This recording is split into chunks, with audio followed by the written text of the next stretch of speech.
Good evening, everyone. It's my pleasure to introduce you Professor Ioannis Lianos. So Ioannis is a professor of competition law and public policy at UCL, and he served for 4 years and something as the head of the Greek Competition Authority. After that, he returned now to academia, but he couldn't help it, so he got recently appointed to the Competition Appeals Tribunal. There are very few people, as far as I'm concerned, that combine these kind of roles, being an academic, an enforcer, and a judge. Also, very few people that are so prolific in their writing, and also they continue to be that prolific while they exercise their non-academic stand. I honestly am worried. I'm honestly asking if you ever sleep, actually. So Yannis' scholarship is quite impressive in terms of quantity and quality, but also in its aspiration. He tries to push the boundaries of the law further so that competition law can deal with challenges such as sustainability, inequality, or digital markets. And also he actually advocates for a polycentric approach that takes into consideration the interests and values of various stakeholders so as to go beyond, perhaps, the consumer welfare standard. Also, he's a committed teacher, devoted to students. I met him several years ago as his student back at UCL. So, without further ado, the floor is yours. Yannis, it's a great pleasure to have you. Thank you. It's my great pleasure, Stavros, and I would like to thank Create and our colleagues for the very kind invitation to Glasgow, a place that I always like to visit. Of course, I'll try now to manage the expectations that Stavros raised with my somehow sharing some random ideas about a project I've been thinking some years now. But unfortunately, because of lack of time, because being an enforcer, it requires quite a lot of your time, I wasn't able to complete. So I would like to share a little bit some of these ideas, and I hope this will be a possibility for engaging in discussion later or even after this conference. So what I would like to present is a little bit a complexity perspective on competition law, and I think the idea that we are living in a complex world is something that we obviously all are aware. I think some people have used the term of polycrisis to describe a little bit the situation we're currently living in. In some of my past work a few years ago, I referred to the concept of liminal times or liminality, which is basically this idea that, we have a period where things seem to be a little bit open. We have possibilities of novelty, imagination, construction, and distraction. So we have established hierarchies and standing norms that disappear, sacred symbols that are questioned and ridiculed, and maybe something new emerging, and therefore these are very interesting times for intellectual discussion and exchange. And I think if we try to narrow down a little bit this issue to the competition law world, I would say we have been the last few years incurring some quite interesting changes. First, we had to deal with the phenomenon of digital platforms. And I think this is something that led to collective thinking between competition authorities around the world, commissioning a number of reports, let's say in 2014, 15, 16. So that was a period where you had a number of reports coming out. The Furman report in the UK, the Schweitzer, Kremer, Monjoie report at the European Commission. You have the Stigler Institute that had a report in the United States. I was in charge of the BRICS Competition Authorities report about basically the same phenomenon of digital platforms and how competition authorities will deal with that. That was already something important, but then, we arrive in 2020, pandemic, COVID-19, new challenges for competition authorities to think about, an economy which had to incur an important supply shock in different areas which have been expanding. Following that, we have these inflationary hikes and inflation and obviously food inflation being extremely important concern nowadays for governments and competition authorities. And at the same time, of course, we have the development of the sustainability goals as part of the European Commission's somehow program to develop the Green Deal. And of course, we have at the same time initiatives at the Commission level to deal with the transformation and precarity of work in the digital gig economy. And of course, nowadays we hear a lot of thoughts about industrial policy and the role of industrial policy in competition law. So we see some kind of simultaneous eruption of these different policy agendas the last 4 years, and in combination, I would say, with these socioeconomic developments that have challenged systemic resilience, and which may become vectors for significant changes, not only of the methodological and conceptual toolkit of competition law, but I would say more broadly of the goals and overall role of competition law in the regulatory system of the European Union.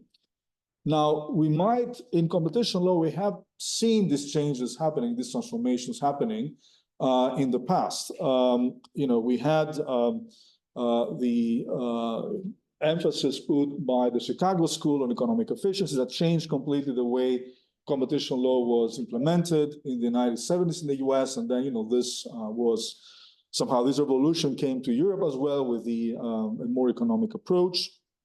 And ideology, I would say, played an important role there. We have the counter movement of the New Brandeis School, challenging a little bit the premises of the Chicago School, not a little bit, quite a lot.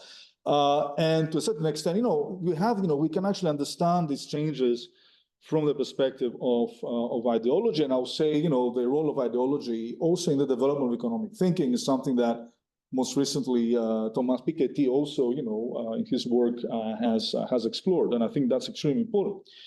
But here, I just want to emphasize mostly, I would say, the praxis of competition authorities, by reference, I would say, to practical decision-making as a way forward to deal with these situations of complexity. And I would say this focus on practical thinking requires basically first for us to understand the complex links between the various phenomena that we need to deal with. And secondly, to have recourse to complex institutional solutions that open up, I would say, competition law to other fields of regulation and maybe other values that those that have prevailed during the diet cure initiated by Chicago School and its emphasis on classical price theory. And I will say this is a little bit the core message of this discussion that, today, how we can engage more with this complexity and why, the classical price theory framework might not be sufficient to deal with this situation of complexity. Now, in my work, I've focused a lot on recent years on the issue of value creation, value generation, and value capture, which I think is very important to understand in order to think about what could be the competition law enforcement that we need to have in the context, for instance, of the digital economy, but not only. And my aim here is to show a little bit how, with some examples, how the neoclassical price theory-based approach, which is the approach that is predominantly now applied and implemented by competition authorities, has difficulties to provide an adequate and practical tool in order to solve all these policy problems in this situation of polycrisis, or at least to contribute to the solution of these problems. And what will be the added value of a more polycentric, complexity-driven, complexity-inspired, inclusive competition law approach in this context? Now, a few words first to, how do you do that? Oh. Okay. To introduce a little bit the complexity approach and what distinguishes this from the new classical price theory approach that is now dominant in competition law. So I would say a complexity approach acknowledges that we face coordination problems from the fact that an individual's optimal behavior cannot be defined without knowing about the choices of other individuals in a given situation. And to a certain extent, if we take that into account, or we somehow factor in this uncertainty that exists, we face the so-called aggregation problem, which is the idea that the individually optimal actions that could be undertaken by an agent may not necessarily result in a somehow optimal social decision, but it may actually result to an undesirable outcome. And in a way, having this type of perception in a system like that of neoclassical price theory, which is more a mechanical system, an ergodic, I would say, system, in a system which the properties and the constitutions of that system usually do not change over space and time, so it is possible to reverse. That should not be a problem. But we don't really live in reality in such ergodic system. It's actually an abstraction. Systems actually, which complex systems are non-ergodic systems. So to a certain extent, they are a number of dependent variables. And the path of a specific system is something that may be influenced by learning, by adaptation of the various agents, which means that we may not necessarily end up with a one equilibrium, but basically with multiple equilibria, which we somehow will need to think about. And sometimes the process is not reversible, but it's irreversible. So changes somehow, these are path dependent, are there, are produced, and therefore it's not possible to reverse. Now, neoclassical price theory relies on the assumption that we have somehow more perfectly informed agents which somehow act in complete isolation. So they don't really have any particular direct interaction. I mean, their interaction, their interdependence, maybe it's indirect in the way that they are dependent, if you think about a market, on the sums of the decisions of all the suppliers and the demanders in all markets. So that's a form of independent interdependence in a sense, but there's no direct somehow link. And to a certain extent, this is also something that competition law is based on in a way. The competition comes about this idea of independence and acting autonomously and independent. Now, in reality, however, and I think this is something that a complexity perspective may bring, is that we are directly interdependent between each other, sometimes more than others, in a way that we are located somehow in, if you think of a system as a network, we are located in different parts of the network. Sometimes we have a distant relation with each other, topologically meaning, or a close relation, and sometimes not a closer one, but still, we can be actually directly interdependent. And at the same time, while the assumption of neoclassical price theory, this idea of perfectly informed agents that are in complete isolation, behaving autonomously, is based on the idea that we have that is possible because we have a myriad amount of agents. So in a way, no one is influencing really drastically a part of the situation of market power. That is something that we obviously look at. In the complexity perspective, usually the assumption is that we have, because it looks to direct interdependencies, that we might have actually few players in a particular system. So, and thirdly, I would say that is important, obviously, because the local may influence the global. So this is something which is quite important to have in mind. Another, I think, important issue here is that the agent's environment in a complex situation, a complex system, is basically something which is more complex from the perspective that they don't necessarily aim to maximize a one-dimensional objective function to be efficient, but basically they are struggling to survive in a system. And I think that's why this focus on survival and relative success is important, and might also be quite interesting to have in mind when we think about models of population ecology, for instance, which could be an interesting source of learning in this context, which are a little bit about survival. You think about the natural ecosystems of survival and relative success. So there's not really a process that you have some form of maximization of a specific objective function. So, and finally, I would say these systems are nonlinear, so they're dynamic, which means that they behave differently in different regions of the specific network. Okay, so and small changes may sometimes bring in inputs in parameters may produce large changes in behavior.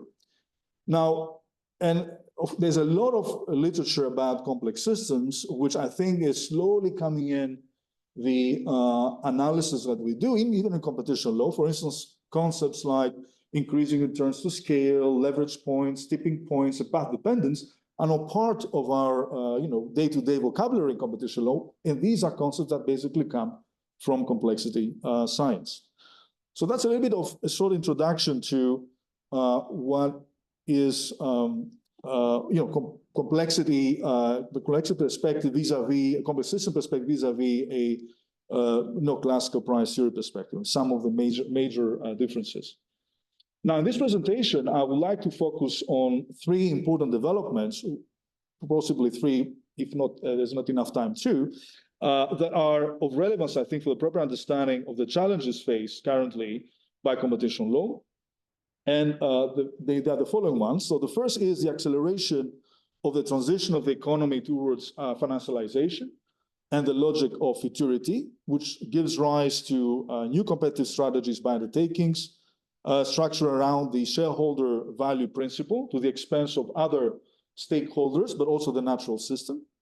Secondly, the extraction of economic value through new forms of labor and outside traditional work environments in ways that fall outside employment relationship and involve what has been called heteromation, which brings significant distributional implications and challenge, I would say, the neoclassical price theory, competition law-based focus on economic efficiency, and the idea that economic efficiency should be separated from distributive justice and distributive implications.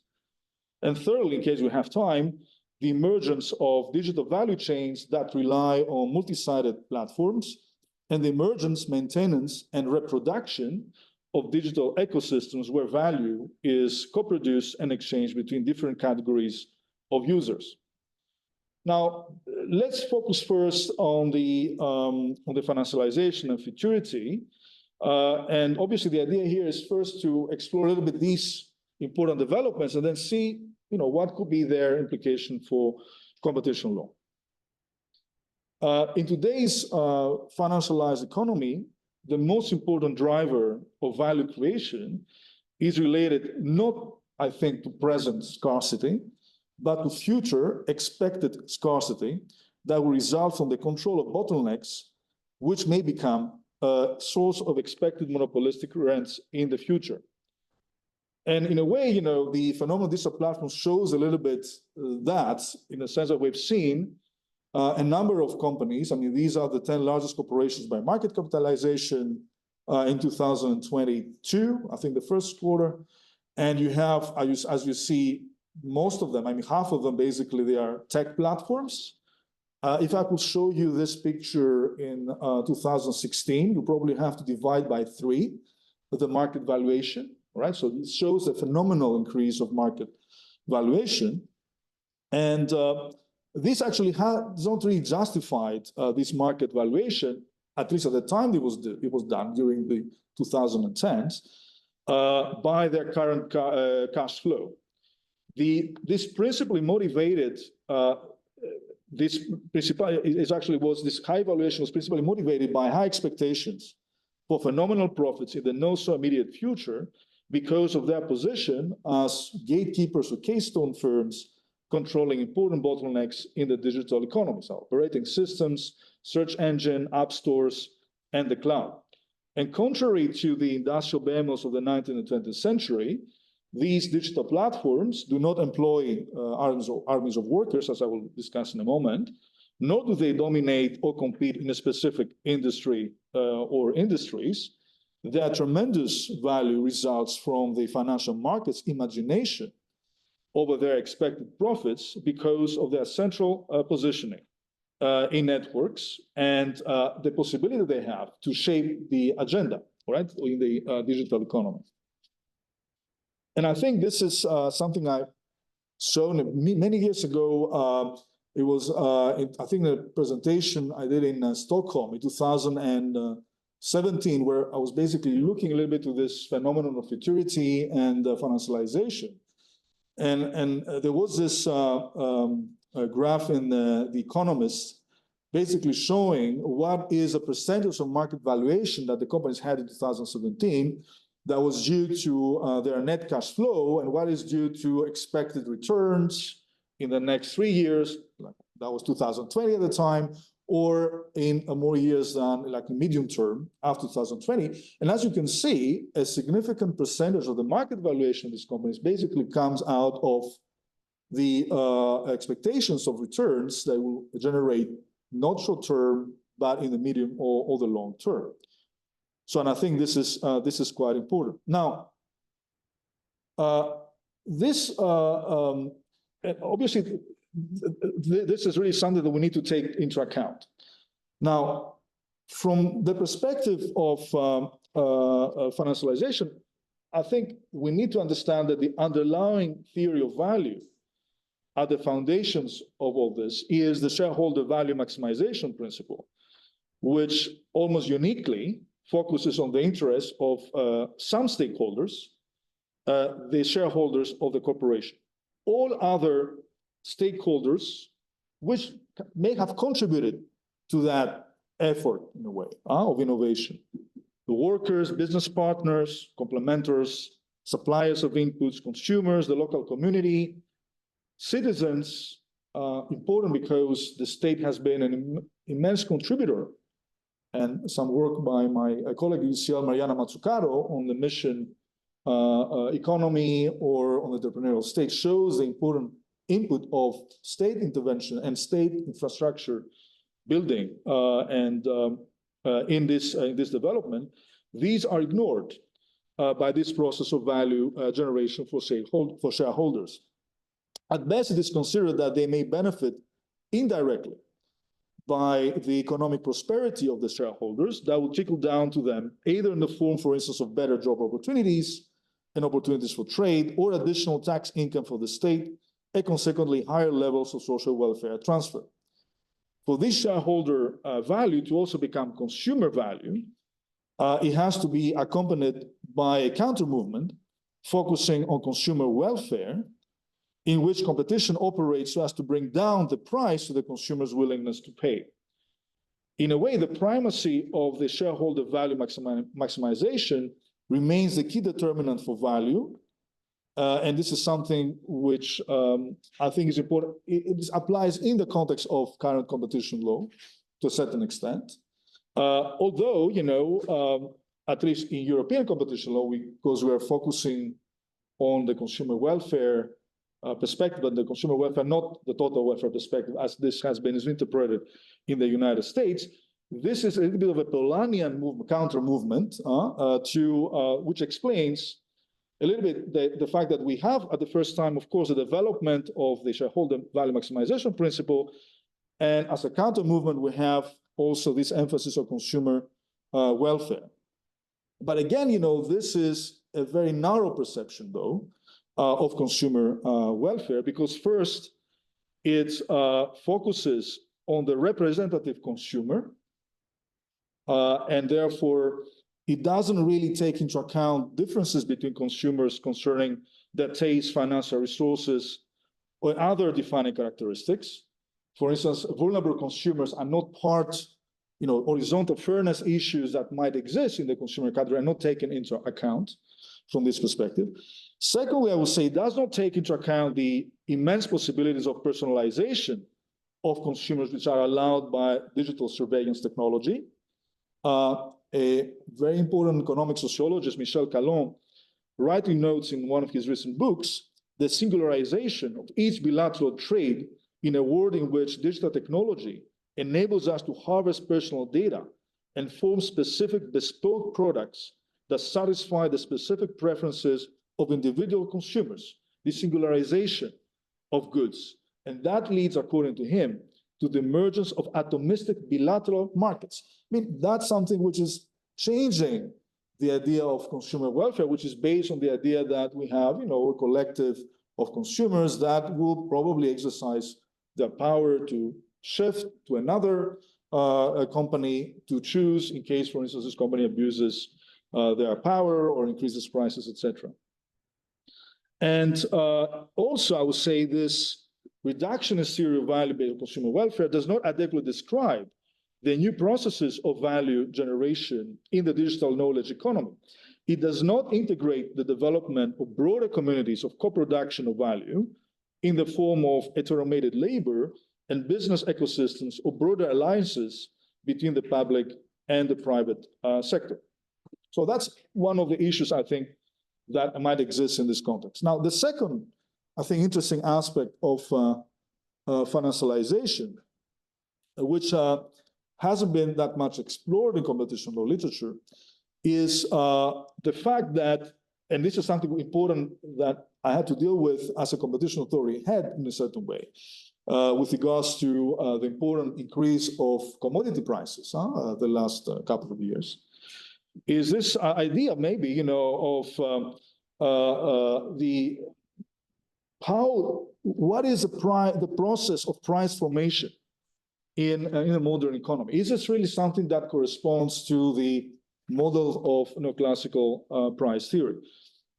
And in a way, when you think about various commodity markets, I mean, you can actually, you have the physical markets, which can be described by the neoclassical price theory model, which bring together buyers and sellers in the physical commodity to level supply and demand imbalances, taking into account their immediately available inventory levels.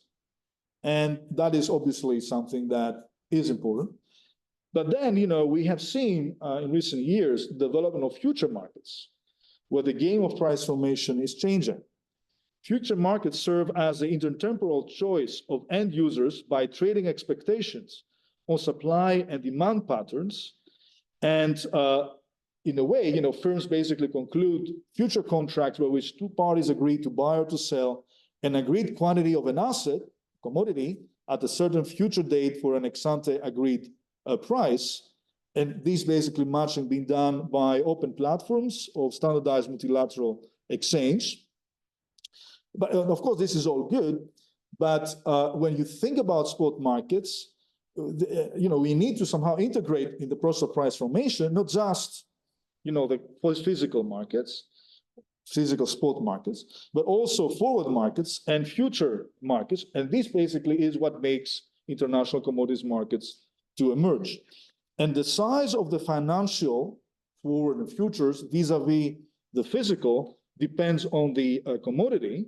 And in a way, it might be sometimes quite important, sometimes even higher than 10%. Now, and this is something to explore. I mean, what is the impact of these financial markets, future markets, on the price formation for physical products? That might be significant, some might say. There's an hypothesis. There's not really evidence about that. First, because of the role of price indexes as a benchmark for the formation of prices in physical markets. I mean, during my time at the Greek Competition Authority, we started an investigation of the fuels industry, right? You'll be surprised to see, and this is not something that happens only in Greece. I mean, you have it, in all other jurisdictions. Price formation is very much based, how much the refineries are charging refined fuels is very much based on formula, which include reference to indexes like the Argus index or the Platts index, with obviously a number of other variables as well, but it plays quite an important role in the price formation in this physical market. So in a way, you have this futurity element that is integrated into the way prices are set at the physical markets. So that's actually one issue. The second is that we've seen over the past decade or so and more, a large inflow of investment capital from a class of investors called commodity index traders. And these basically are investing on commodities as part of a broader portfolio strategy. They treat somehow commodity futures as an asset class, a little bit like stocks or bonds, and often invest in instruments linked to broad-based indices. So in a way, this is something that is a little bit outside our radar right now, because I mean, we're very much, when we apply competition law based on this kind of classical price theory approach about physical markets, I mean, market power and, meeting of supply and demand, and we don't take into account first, what has been called by economic sociologists prosthetic prices, like these price indexes that are very important because they are reference points for prices, price formation in physical markets, as well as the influence of intermediaries, speculators, we might call them, in this process of price formation. And there has been work, and this is a controversial issue. I mean, it's not clear if there is this important impact, but some people, there's some work concluding that the assumption that the future prices of a commodity simply tracks the spot price must be abandoned. Other people insisting that the future market is not just a sideshow and it has consequences for the real side. And this is important in particular because these intermediaries, in particular in global markets like in commodities like seeds and grain, are oligopolistic, right? So we need to take that into account. Now, this is to show you a little bit some of these complexities that change a little bit the classic focus of competition law. Now, what the competition law does about it? Does it take into account, does it integrate that complexity? I would say it does. It slowly does. And a good example is the way competition law somehow try to reinterpret the concept of consumer welfare in the context of the recent debates about sustainability. I mean, integrating sustainability, particularly environmental sustainability, but not only, it could be social sustainability as well in competition law. And that was a major debate that somehow erupted in 2019, 20, and led to the development of a new approach by the European Commission and other jurisdictions like the CMA playing also an important role there. And of course, we have all these discussions about ESG principles, and there's a very interesting book many years ago by a complexity economist, institutional economist called Knapp, which was about the what was the title? It was the social cost of the private corporation. So in a way, looking to how important it is for corporations to integrate this sustainability dimension. But again, we have this sacrosanct shareholder maximization principle that drives basically corporations. We need to take that into account. Now from the other side, competition law had difficulties to integrate this extra institutional complexity of sustainable development. Let me say that it is the European Commission has put forward these sustainable development goals agenda, which is driving all its activity, not only competition law, but of course, this agenda has influence as well, this policy agenda, competition law. Now, and the idea of sustainability is that we take into account the needs of future generations. And of course, that involves taking into account environmental, societal, and economic limitations. Now, this could possibly enter in conflict with consumer welfare. In case, of course, you interpret consumer welfare narrowly as NPT does, as the protection of the interests of the consumers in the relevant product and geographic market affected by the restriction of competition. So according to the dominant interpretation of this, the effect of a specific conduct should be assessed with regards to all direct or indirect users of that product in question, and the effect should be neutral, if not favorable, with all possible consumer harm in the relevant product market being fully compensated. So, and this is, I think, quite narrow. Now, the Commission made some efforts to change that, and in the recent horizontal cooperation guidelines, where they integrated for the first time after many years, it's not really the first time because they did it, or there was already a chapter on environmental agreements in the 2000 guidelines, but in 2010 that came out, and they integrated these sustainability agreements. And I think what is interesting here is they took into account three different types of benefits, sustainability benefits. Individual use value benefits, which result from the consumption or the use of the product. Basically, but some people are more in favor of buying environmentally friendly products, so they will actually have a sort of individual use value benefit.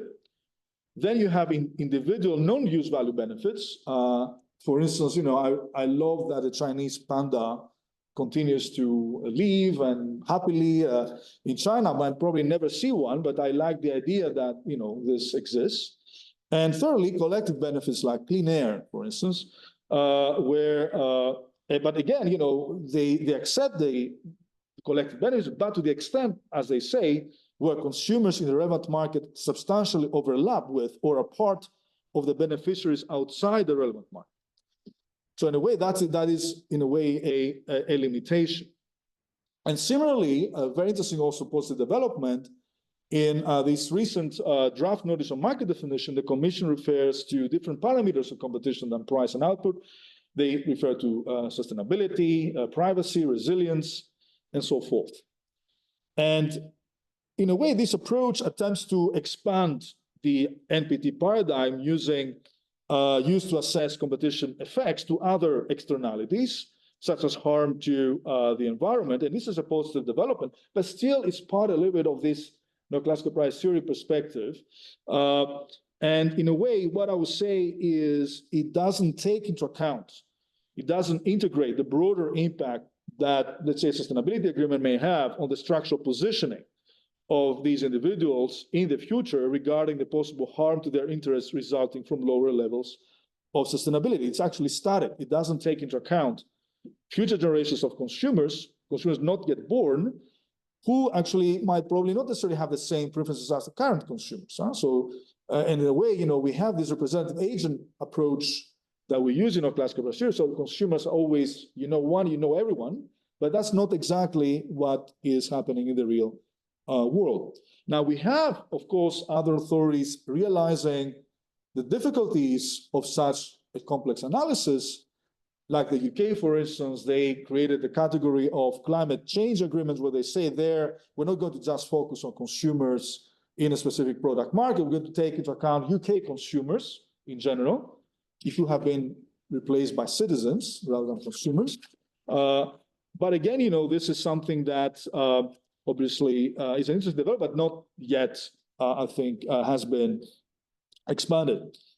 In a way, from my perspective, a polycentric perspective, in a way, will look to the idea that people regularly participate in many distinct overlapping types of games or social interactions at the marketplace, at the political and cultural fields. And in a way, we need to take that into account. And in particular, maybe, yes, the consumers, when they buy a product, they don't necessarily think about the environment, but the same consumers are also voting for the Green Party, for instance, or for policies that will be more, environmentally sustainable. And in a way, they express these preferences through the political system, through elections, democratic process, the constitution, the legislation which protects the environment. So by taking just a revealed preferences approach, we might have a very narrow perspective. We need somehow to interpret these preferences more broadly, to look to the other games that these consumers, users are entering into in order to understand their preferences, in case, we want to stick to the idea of preferences, okay? Now, similarly, I would say, and I'll be very quick here, although, traditionally, competition law has been not considered as an important tool to deal with inflation, because that's a macro issue, which usually is the responsibility of central banks or the government through price gouging legislation, other sorts. The current debate, in particular, this idea of greedflation, and this idea that the inflation is generated by the increase of unit profits rather than labor costs, is something that has pushed policy debate in favor of a more active role for competition authorities in this field.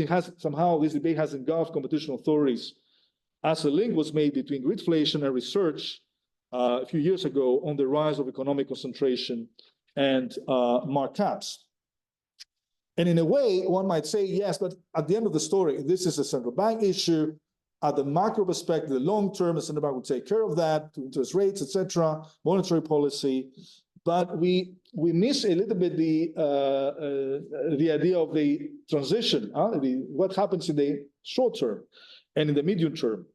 And this is something that, in a way, has pushed competition authorities to look a little bit to this macro perspective and integrate that into their work. Now, let's move a little bit to, this discussion shows that the macro element is something which is not absent from the consideration of competition authorities. If we think about real market processes and integrate futurity as well, futurity in terms of the way prices are formed, futurity in terms of the preservation of future generations, of the nature, not just futurity for shareholders, what I mean. This is something that will obviously change the way we think about competition assessment. Now, the second important issue, I think, is this new economics of value generation and capture in the digital economy.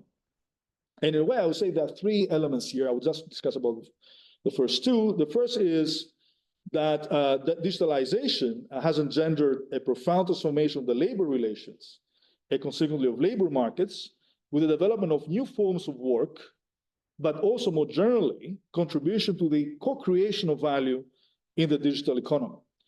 And in a way, this is in conjunction with there's digitalization and financialization play together here, because we think of our contribution to the digital economy as basically we all are a sort of a small-scale entrepreneur, which we're making use of our personal capital, asset, or like our car, Uber, our time, because we create Rails, so share on Facebook. That's my generation. I don't know what we do for Instagram or TikTok, or other specialized knowledge to TaskRabbit in order to contribute in the context of this labor platform, generating rents for that platform through the coordination of the effort of other people.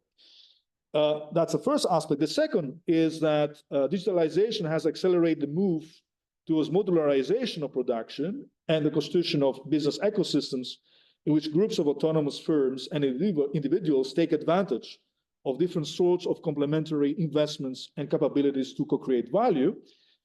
And the third thing, which I'm not going to discuss, is that the logic of futurity and financialization, digital markets, digital capitalism drives an expansion of market ideology to human activities that either were not previously considered as commodities, or if already commodified, were not subject to the process of commensuration that is intrinsic to the development of markets and exchange. And I'm thinking here about attention, right? Or about conscience. So these are things that could be very interesting to discuss, and obviously I'll discuss in a paper, which I will refer to you at the end. Now let's focus on the first two dimensions. First, the labor and use value. Now, a great deal of value in the current economy is extracted outside of traditional work environments, where the dominant form of relationship between capital and labor is wage. So this is really the classical way of thinking about it. But here, we are moving away from, this is the new business economic model, as Lazonik has mentioned. This is replaced by other types of labor, such as alternative work arrangements and gig work. And I think this is an important development in which digital platforms have played an immensely important role to develop. And of course, we have a number of examples of those, Uber, Lyft, TaskRabbit, Upwork, etc. And here, the value is extracted not from work, however. I mean, this is one thing. But the second development is that a lot of value in the digital economy is extracted not from work, traditional or alternative types of work, but from simple use as digital platforms derive an important value from network effects, as use of a product or technology by any user increases the product's or technology value for others, sometimes even all users. And in a way, we can think of the concept of use as a separate concept from that of labor. Indeed, the human activity of use can not only be characterized as productive to the extent that the production of value involves some act of consumption for own purposes, as opposed to the consumption of an input in order to produce an output that is considered as a production activity. And usually, classical price theory models, they distinguish between producers and consumers. I mean, there's no possibility to blur the two. However, I mean, a number of examples that show that this distinction is not always clear in the digital space. The first one is where you have activities that were previously undertaken by wage workers, laborers, or laborers with alternative working arrangements, and that modern computing technology and digitalization has made it possible to heteromate these, not automate, heteromate, hetero means other in Greek, to heteromate to the users of computing technologies. And there's been a lot of work by Habib Egbia on this idea of heteromation. And a classic example is that of the self-serving customer of an airline proceeding to checking in for his flight online instead of completing this at the airport assisted by an airline representative. That was the old days. I mean, now you have to do it. If you show up at the airport, you don't have not done this, you may have to pay a fee. Now, the situation becomes more complex if the activity is new and there's no possibility to compare with an activity previously exercised by laborers. One might envisage, for example, a YouTube user which has a passion of making videos and then to upload and share them on YouTube for everyone to watch. This activity remains in general uncompensated, although some YouTubers have turned their passion to a career, for instance, by using the YouTube Partner program that enables those posting videos to be paid through views and through advertisements served on their page, but if they have reached a certain number of watch hours and a number of subscribers that make them eligible for the program. But many other users that haven't achieved that, they're basically doing it for free. This is not compensated. Another example is that of a gamer in the context of a player versus player online gaming platform, where players compete against each other rather than against a computer-controlled opponents. The simultaneous use of the platform by different players enables a platform to offer multiple opportunities to various players to play games and to try their skills. And to the extent that the gaming platform charges for its services, part of this value is captured by the platform. And the level of capture, of course, depending on the market power of the specific gaming platform. And at the same time, this platform is able to collect data on how players are using the games in real time, data harvested not only with the purpose to improve their gaming experience, but also in order to be monetized in various ways in data markets, thus constituting another example of heteromated use, right? And this surplus value is also, again, entirely captured by the gaming platforms. And of course, you have the example of the Google search engine, where the user is not charged a price for the use of the search engine, but Google harvests the data of the user, of course, in order to improve the user experience, but also to sell predictions made on the basis of the raw data to advertisers in the other side of the market. And you have, of course, this very interesting book by Susanna Zuboff on the surveillance capitalism, shows a little bit this production in a way of behavioral future markets that come out of these prediction products to a certain extent. And again, a significant part of the surplus is captured by the platform. Now, is a competition law how it deals with this kind of blurring of the distinction between producers and users or consumers? The EU competition has so far taken a very narrow perspective on the concept of consumer. The concept is understood as referring to the representative consumer used in classical economics, whose models have more than one class of agents, producers and consumers, each being representative of its class and perceived, at least in class, as identical. Now, is there another possibility? Can we, develop a different type of approach? Yes, agent-based modeling is enabling us maybe to integrate more of this complex reality. And what actually agent-based modeling tries to do is to attempt to depart from the abstraction of neoclassical price theory models. It brings the role of networks as spaces of interaction to the fore and has important implications on the understanding of power relations within systems. So basically what they do is they allow for a greater heterogeneity of the agents to be integrated. So it doesn't have to be, representative agents. They can, we can construct computational models from the bottom up with any abstraction being focused over the lower level individual entities that make up a specific system. And in a way, so therefore you might take into account these heterogeneous agents more than, the more static, I would say, and binary type of models of neoclassical price theory. And the model also integrates learning and adaptation as a byproduct of this direct interaction, because it includes also emphasis on direct interaction. And again, it might account for different attributes, such as the size, the business model, or could integrate a more dynamic perspective, as I mentioned before, by designing these agents to be adaptive through learning. It might also take into account different forms of interaction, not just through the price system.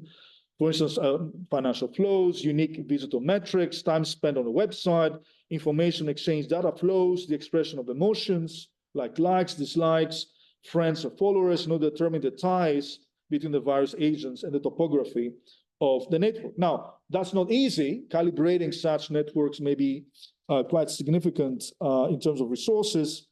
And of course, their degree of validity may depend on the way the model matches with the available data and the initial conditions chosen to design the model.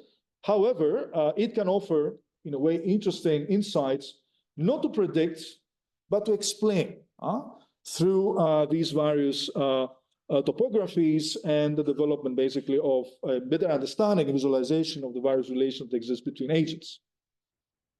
How am I doing with regards to time? Oh, so we're going to do the third thing, ecosystems.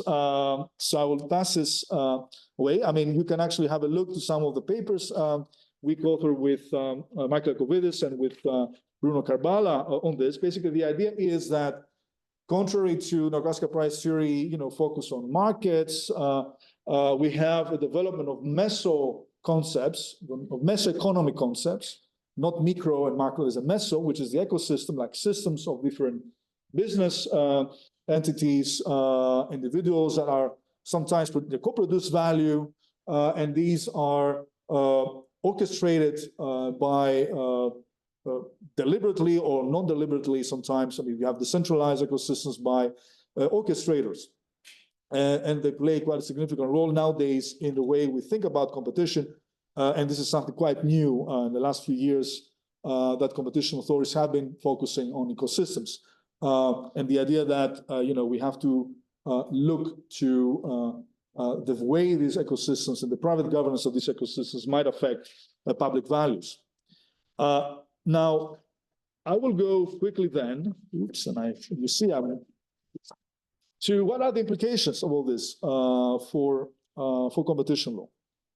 I'll say first is, so we need to develop a little bit a more polycentric vision and more inclusive competition law. And this is going to be based on, first, goals pluralism in a way. And this is something that we need to obviously, and these goals will depend on the social contract of each particular jurisdiction. And they are expressed usually through constitutions or through legislation. Here, it could be complex equality, sustainable development, integration of constitutional values. And there's a lot of work that's been done in this context. I'll be a little bit self-referential here because I've done quite a lot of work in this area. So this vision of competition as a form of social regulation, all the influence of constitutional rights like the right to food or the right to health in the way we can implement competition law or media pluralism. Secondly, we need to focus more on the value capture and value generation processes, integrating things like financialization, futurity, personalization of production, the move from markets to ecosystems, performativity.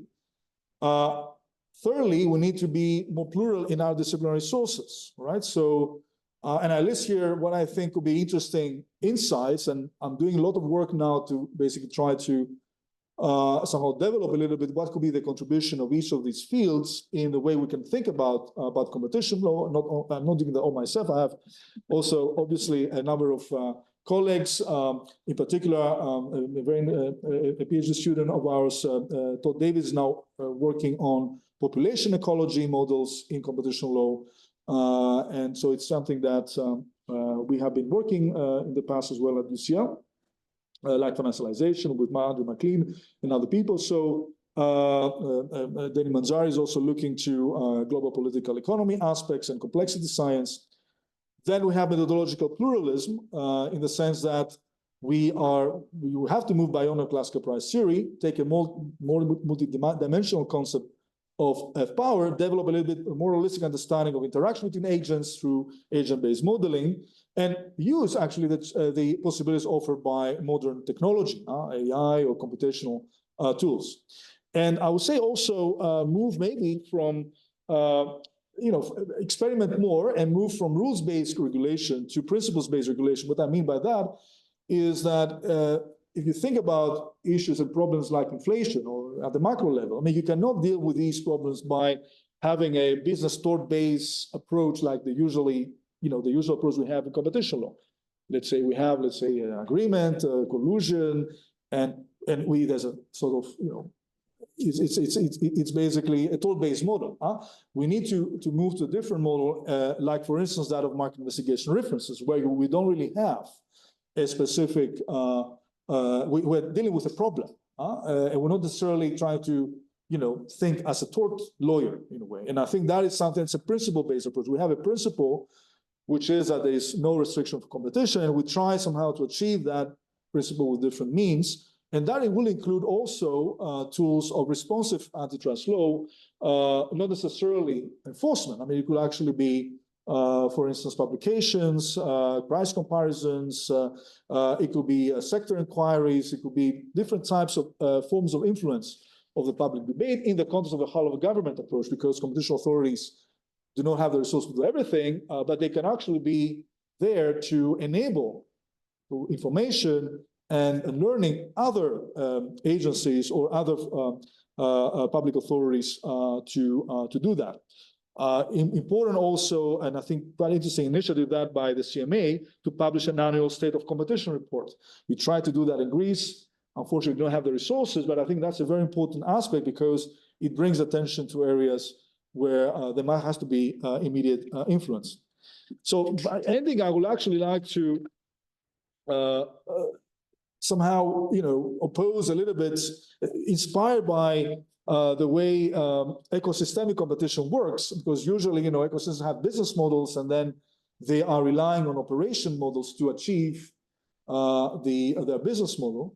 So let's think there's some competition here between the reductionist neoclassical competition law model and from the other side, the polycentric inclusive competition law paradigm. I don't want to use the term model for specific purposes.